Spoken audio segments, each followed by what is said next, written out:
My name is Arabella Kensington. Now I begin your YouTube cinematic script. Powerful emotional intro. Elegant and rich female lead. Long paragraph storytelling. No headings. Part 1 begins now. Arabella Kensington had always believed that grief had a sound.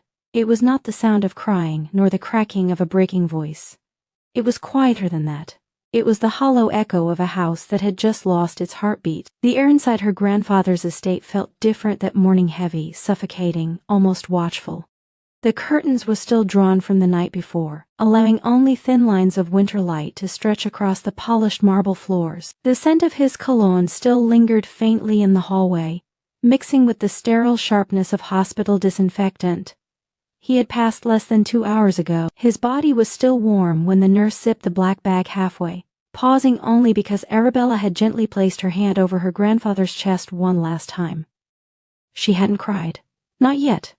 Because Arabella Kensington did not fall apart in front of strangers. She absorbed pain. She memorized it. She turned it into steel. Her grandfather, William Kensington, was not just wealthy, he was legacy. Generational wealth. Antique collections worth millions. Vintage automobiles hidden inside climate-controlled garages. Handwritten letters from presidents framed in gold. But more than that, he was her only real protector in a family that measured love in inheritance percentages. He raised her after her parents died in a private jet crash when she was 16. He taught her how to read contracts before she could legally sign them. He taught her that trust is expensive and betrayal is cheap. And most importantly, he taught her never to underestimate desperate people. Desperate people like her sister. Camille Kensington had always loved beautiful things. Designer handbags, sports cars, attention. The kind of woman who smiled at you while calculating your value. Where Arabella was quiet power wrapped in silk, Camille was loud ambition dripping in perfume. They had grown up under the same roof, but not under the same morals. And when the doctors said their grandfather had only weeks left, Camille began visiting more often, not with tears, but with spreadsheets. The morning he died, Arabella stood beside the hospital bed in the private wing of the estate, watching the machines fall silent. Camille stood behind her, already texting someone. Arabella noticed. She noticed everything. 3 hours later, before the funeral home had even arrived, before condolences had been sent, before the staff had processed what had happened, moving trucks rolled up to the front gates. Arabella was in the study when she heard the sound of drawers being emptied. At first, she thought she imagined it. But then came the unmistakable scraping of antique wood being dragged across marble. She walked slowly down the corridor, her heels clicking softly against the floor, her face calm but unreadable. When she entered the grand salon, she stopped. Glass cabinets stood open. Velvet-lined jewelry trays were empty. The 19th century gold pocket watches gone. The rare war medals gone. The original oil paintings her grandfather spent decades collecting being bubble-wrapped by 2 unfamiliar men. And standing in the center of it all, giving instructions like a corporate executive overseeing a merger, was Camille. She wore white. Not mourning white. Celebration white. Camille turned when she sensed Arabella's presence. Her lips curved into something between a smirk and a victory pose. "Oh," Camille said casually, brushing invisible dust off her sleeve. "You're still here." Arabella didn't answer immediately. Her eyes scanned the room once more. Every movement, every box label, every face. One of the movers avoided eye contact. "Interesting." Camille crossed her arms. "I'm moving in. Grandpa promised me the house last spring. The car too. The Aston Martin is already being detailed for me. You can take whatever's left in the guest wing. Goodbye, loser." The words echoed in the high ceilings. The staff froze. Arabella looked at her sister for a long moment. Not shocked, not angry, just studying her. Then she asked quietly, "How does it feel?" Camille blinked. "How does what feel?" Arabella's lips curved into the faintest smile. The kind that didn't reach her eyes. "To know that your fake nurses are already talking to the police."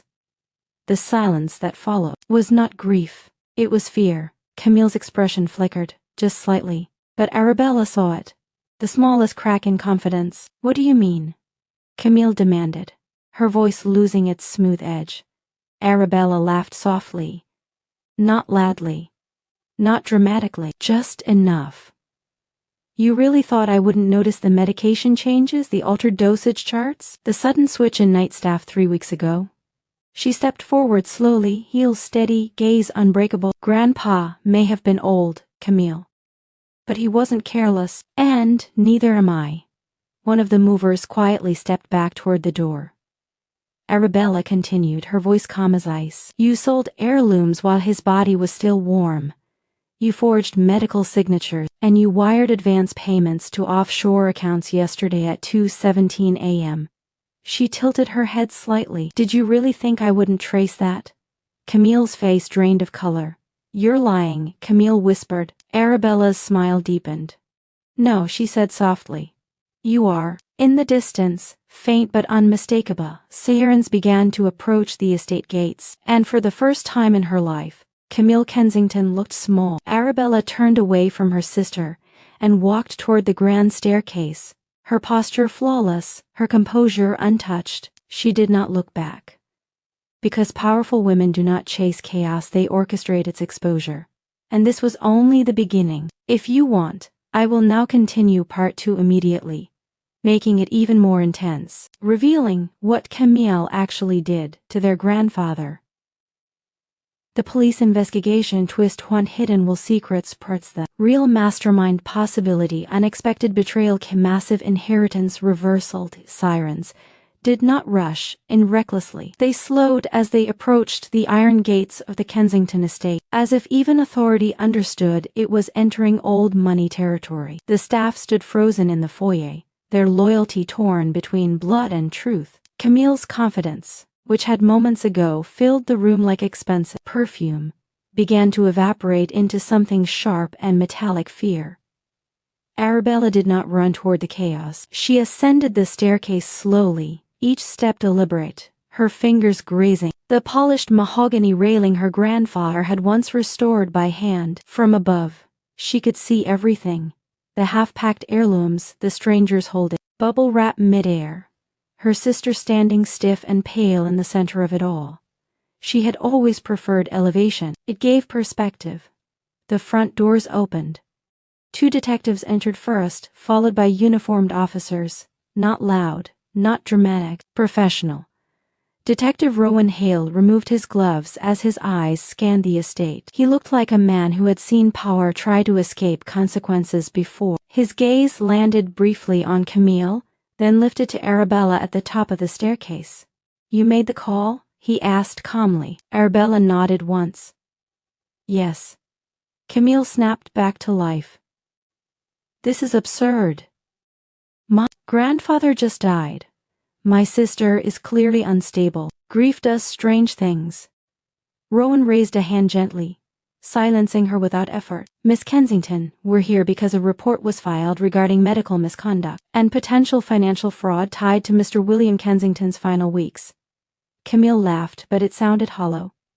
Fraud? Please. I was handling his care. I was the responsible one. Arabella barely visited. Arabella descended 3 steps, just enough to enter the conversation without lowering herself fully into it. I visited every night after you left. Camille's jaw tightened. Rowan gestured to one of the officers, who stepped forward holding a folder. We've already detained 2 individuals posing as licensed private nurses under falsified credentials. They've given preliminary statements. Camille's breathing shifted. Arabella noticed. They claim, Rowan continued, that someone instructed them to gradually increase certain sedatives beyond prescribed levels. The room felt colder. Camille straightened her spine. That's ridiculous. Grandpa was in pain. Arabella's voice was quiet but sharp. He wasn't in pain 3 weeks ago. His oncologist reduced his medication. You increased it. Camille's eyes flashed. You don't know what you're talking about. I know, Arabella replied evenly, because I requested duplicate pharmacy reports the moment the dosages changed. That was the thing about Arabella Kensington she never confronted without evidence. Rowan stepped closer to Camille. We also have records of estate assets being appraised and discreetly sold before Mr. Kensington's official time of death. Now the movers shifted nervously. Camille pointed at Arabella. She's doing this because she's jealous. Grandpa favored me. He told me the house was mine. Arabella tilted her head slightly. Did he? Camille's lips parted, but no words came. The detectives exchanged a glance. Miss Camille Kensington, Rowan said carefully, until we verify documentation, we need you to remain available for questioning. No one is to remove any property from this estate. One of the officers immediately began instructing the movers to set everything down. The illusion of control Camille had built so quickly began collapsing just as fast. But Camille was not foolish. She recovered faster than most would. You think this ends here? She whispered toward Arabella as officers moved around them. You think you've won? Arabella stepped fully down now, standing face to face with her sister. They were nearly identical in beauty, but where Camille's was sharpened by vanity, Arabella's was steadied by restraint. I don't win, Arabella said softly. I prepare. Camille's eyes darkened. You always wanted what I had. Arabella's expression didn't change. No, I always protected what you tried to destroy. Detective Rowan cleared his throat. There's something else. Both sisters looked at him. We found a sealed legal document in Mr. Kensington's private safe this morning. It appears to be a revised will, dated 4 days ago. The air left Camille's lungs. Arabella remained still. It names a single primary beneficiary, Rowan continued. Camille's voice trembled despite her effort to steady it. And Rowan's eyes lifted toward Arabella. You. The word landed like thunder without sound. Camille staggered back half a step. That's impossible, she whispered. He promised me. Arabella felt something she hadn't allowed herself to feel yet. Grief. Not because of the money, but because her grandfather had known. He had seen what Camille was doing, and he had acted. Rowan handed Arabella the sealed envelope. The Kensington crest was pressed into deep red wax, her grandfather's signature carved into the flap. Her fingers trembled slightly as she held it. Camille noticed. You manipulated him, Camille spat. You poisoned him against me. Arabella's eyes, finally, flashed with something dangerous. You did that yourself. The officers approached Camille gently but firmly. Ma'am, we need you to come with us for further questioning. Camille pulled back. You can't arrest me. You're not under arrest, Rowan clarified. Yet, the word lingered. As Camille was escorted toward the door, she twisted to look at Arabella one last time. There was hatred there now, pure and unfiltered. This isn't over, Camille hissed. Arabella met her gaze without blinking. No, she agreed quietly. It isn't. The doors closed behind the police. The estate fell silent again. But this silence was different from the morning's grief. This one carried revelation. Arabella stood alone in the grand foyer, the will heavy in her hands. The staff waited cautiously for instruction. She inhaled slowly. Put everything back exactly where it belongs, she said calmly. Nothing leaves this house again without my authorization. The staff moved instantly. Authority had shifted. But as Arabella turned toward the study to read the will in private, a thought pressed into her mind, sharp and unwelcome. Her grandfather had changed the will 4 days ago. 4 days ago was also when his condition suddenly worsened, and Camille was reckless. But she wasn't brilliant. The forged nurses, the offshore transfers, the bold heirloom sales, they were desperate moves, sloppy moves. Almost like someone wanted them discovered. Arabella paused mid-step. What if Camille wasn't the mastermind? What if she was just greedy enough to be used? Arabella slowly looked toward the long corridor leading to her grandfather's private office, the only room in the estate with a hidden secondary exit no one spoke about. And for the first time that day, something colder than grief wrapped around her spine. Because if someone else was involved, then this was not a family betrayal. It was a calculated takeover, and Arabella Kensington had just stepped into a war she hadn't yet seen. Arabella Kensington did not open the will immediately. Instead, she locked herself inside her grandfather's private study.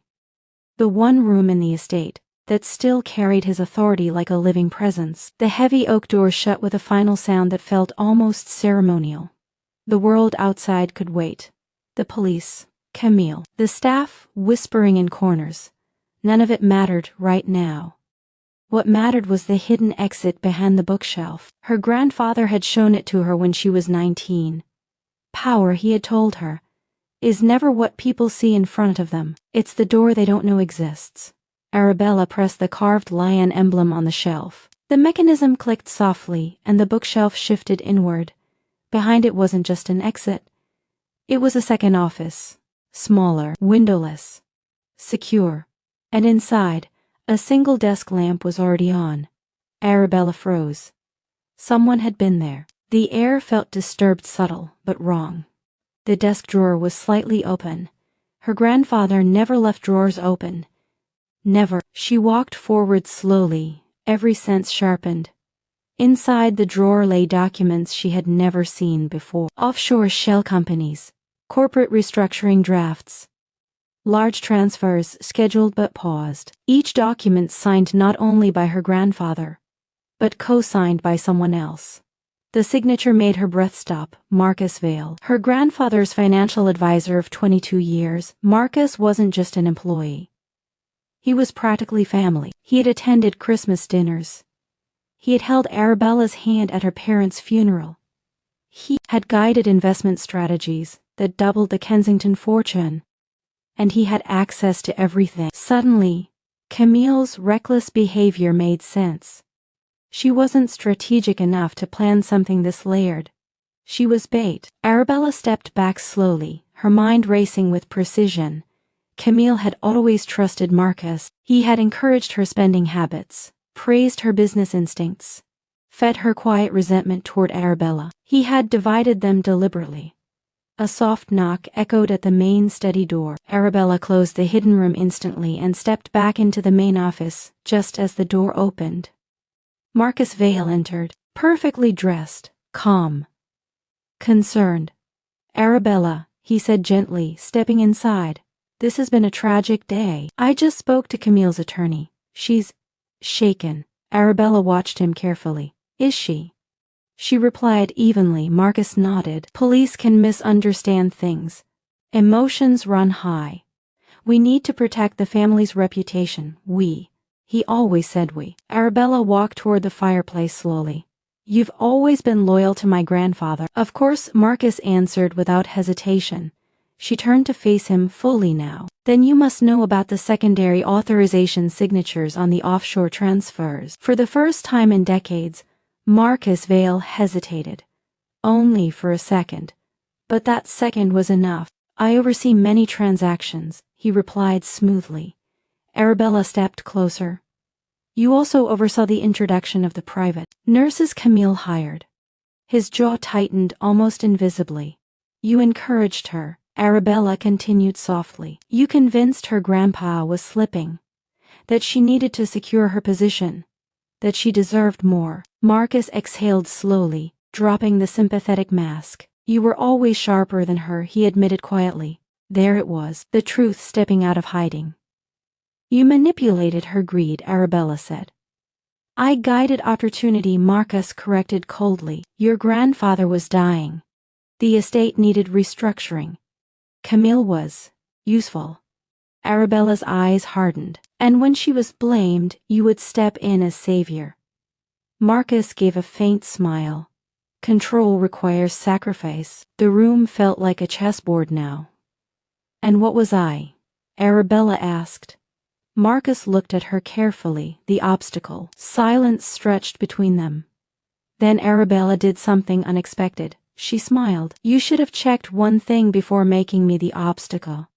Marcus frowned slightly. "And what's that?" Arabella reached into the desk drawer and removed a small black device. "Audit recording," she said calmly. "This office has been under silent surveillance for 3 months. Grandpa activated it after suspecting internal manipulation." Marcus's composure cracked. "You're bluffing." Arabella pressed a button. Marcus's own voice filled the room, clear, undeniable. "From 2 weeks ago, Camille. Once the will is adjusted, you won't need Arabella. We'll handle her legally." The recording stopped. Marcus stepped back slowly. "You planned this," he whispered. "No," Arabella corrected. "He did." She held up the sealed will. "He changed it because he knew you were circling." Marcus's eyes darkened. You think this ends with a recording? Arabella's voice became ice. It ends with federal fraud charges, financial exploitation, conspiracy. Sirens echoed again outside, louder this time. Not local police. Federal. Marcus realized you already sent it, he said. Arabella nodded once. The moment I confirmed the shell companies, the door burst open. Federal agents entered swiftly. Marcus did not resist. As they placed him in handcuffs, he looked at Arabella one last time, not with hatred but with reluctant respect. You're your grandfather's granddaughter, he said quietly. No, Arabella replied. I'm worse. He was escorted out. The estate fell silent once more. But this time, it wasn't grief. It was cleansing. Arabella stood alone in the study, finally breaking the seal of the will. Her grandfather's handwriting greeted her. My dearest Arabella, if you are reading this, it means you saw what others could not. Tears filled her eyes for the first time that day, not from loss, but from legacy. Outside, Camille sat in the back of a patrol car, not arrested, but shattered, realizing she had been a pawn in a game she thought she controlled. And inside the Kensington estate, power had officially changed hands.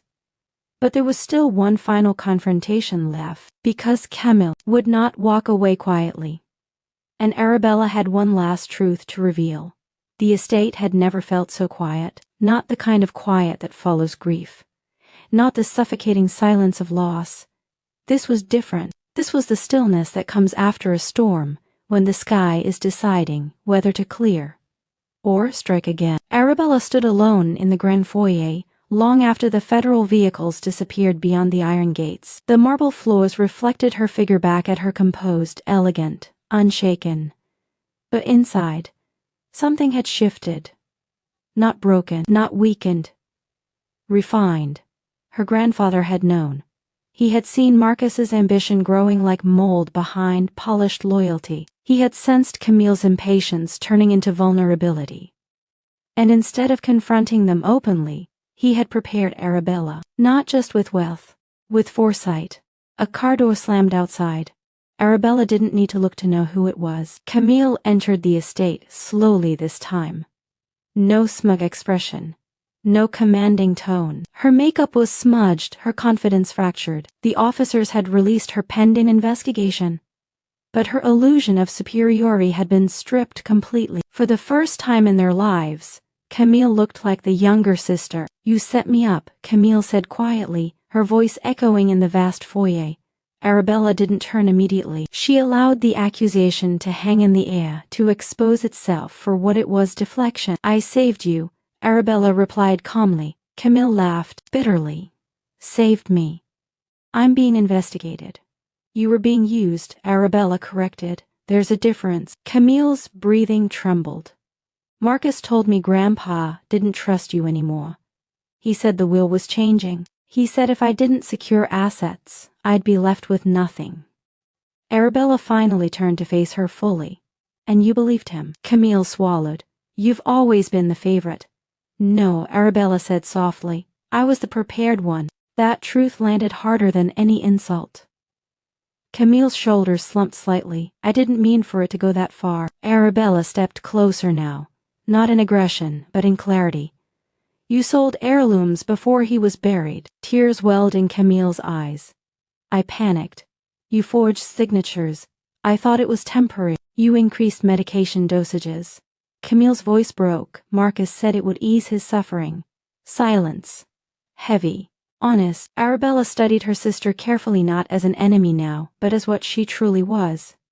Weak. Not evil. Not mastermind. Just weak. You wanted control, Arabella said quietly. But you never learned discipline. Camille wiped her tears angrily. So what now? You own everything. Congratulations, I lose. Arabella shook her head slowly. This was never about winning. She walked toward the staircase and gestured for Camille to follow.